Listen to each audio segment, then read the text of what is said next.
ఈ car race కేసులో ACB speed పెంచేసింది. హైకోర్టులో కేటీఆర్ క్వాష్ పిటిషన్ను కొట్టివేయడంతో నిందితులను వరుసగా విచారిస్తోంది. ఈ క్రమంలో A2, A3గా ఉన్న అరవింద్ కుమార్, బిఎల్ఎన్ రెడ్డిలను విచారించింది. వారు ఇరువురు కేటీఆర్ చెబితేనే చేశామని చెప్పినట్లు తెలియవస్తోంది. మరోవైపు సుప్రీంకోర్టులో కూడా కేటీఆర్కు ఊరట లభించలేదు. క్వాష్ పిటిషన్ త్వరగా విచారించబోమని సుప్రీంకోర్టు తేల్చి చెప్పేసింది. దీంతో కేటీఆర్ అరెస్టు వార్తలు ఇప్పుడు చక్కర్లు కొడుతున్నాయి. బీఆర్ఎస్ శ్రేణుల్లో ఇప్పుడు ఆందోళన కూడా నెలకొంది. ఈ దశలో నేడో రేపో కేటీఆర్ అరెస్టు తప్పదా? విచారణ అనంతరం కేటీఆర్ను అరెస్టు చేయనున్నారా?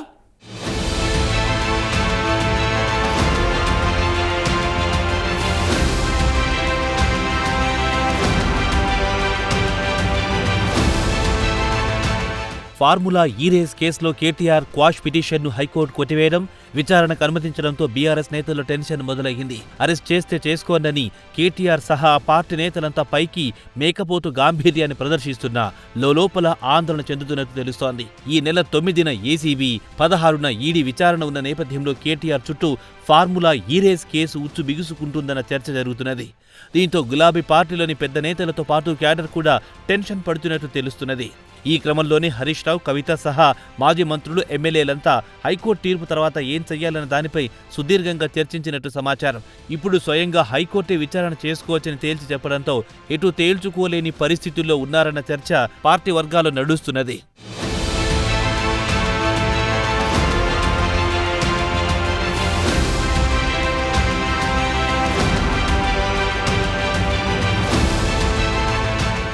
మరోవైపు బుధవారం ఏసీబీ విచారణకు హాజరైన కేసులో A3 బిఎల్ఎన్ రెడ్డి స్టేట్మెంట్ను ఏసీబీ అధికారులు నమోదు చేశారు. కేటీఆర్ చెబుతేనే మేము చేశామని పోలీసులకు బిఎల్ఎన్ రెడ్డి చెప్పినట్టు తెలుస్తోంది. గతంలోనే దీనికి సంబంధించి A3గా ఉన్న అరవింద్ కుమార్ కూడా కేటీఆర్ మౌఖిక ఆదేశాలతోనే ఫార్ములా ఈ కార్ రేస్ సంస్థకు చెల్లింపులు జరపామని చెప్పినట్లు వార్తలొచ్చాయి.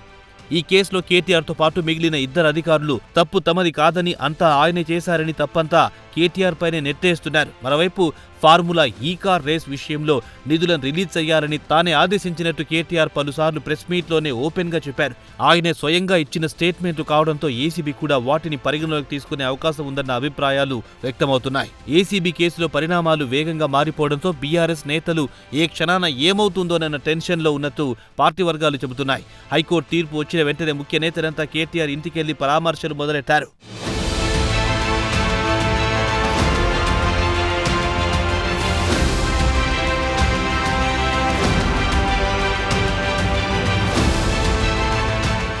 మరోవైపు కేటీఆర్ను గురువారం విచారించారు ఏసీబీ అధికారులు.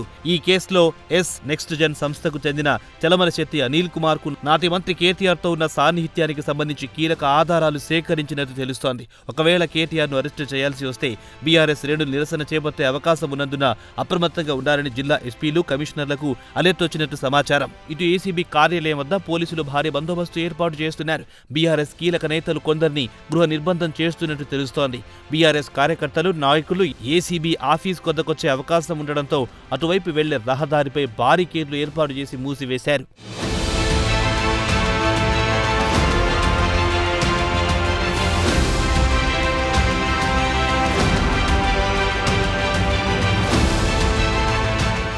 ఏసీబీ కేసు విచారణకు బీఆర్ఎస్ వర్కింగ్ ప్రెసిడెంట్ కేటీఆర్ తన న్యాయవాది రామచంద్రరావుతో కలిసి హాజరయ్యారు. లంచ్ బ్రేక్ వరకు 3 గంటల పాటు కేటీఆర్ను ఏసీబీ అధికారులు విచారించారు.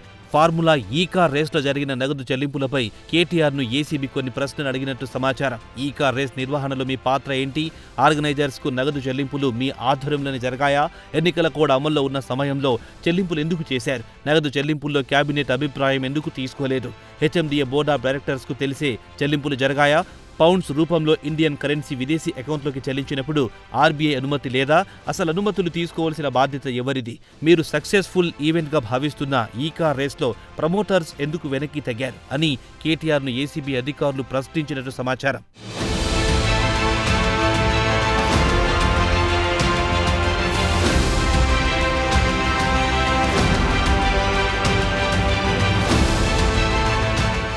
మరోవైపు కేటీఆర్ కడిగిన ముత్యంలా బయటికొస్తారని బీఆర్ఎస్ నేతలంతా చెబుతున్నా లోపల మాత్రం ఆందోళనకు గురవుతున్నట్టు తెలుస్తున్నది. అవసరమైతే జైల్లో 10 రోజులుండి ఎక్సర్సైజులు చేసి మంచిగా వస్తారని గతంలో చెప్పిన కేటీఆరే ఇప్పుడు లాయర్ లేకుండా విచారణకు వెళ్లకపోవడం అందుకేనన్న చర్చ జరుగుతున్నది. ఈ క్రమంలోనే ఇటు ఏసీబీ అటు ఈడీ విచారణ, సుప్రీంలో సర్కార్ పిటిషన్, వీటన్నింటి నేపథ్యంలో ఫార్ములా ఈరేస్ కేసు కేటీఆర్ చుట్టూ బిగుసుకుంటుందన్న చర్చ నడుస్తున్నది. ఈసారి కేటీఆర్ను పక్కా అరెస్ట్ చేస్తారన్న వాదనలు బలంగా వినిపిస్తున్నాయి. 1-2 రోజుల్లో విచారించి అరెస్ట్ చేస్తారని రాజకీయ వర్గాల్లో తెగ చర్చ నడుస్తున్నది. చూడాలి మరి ఏం జరుగుతుందో.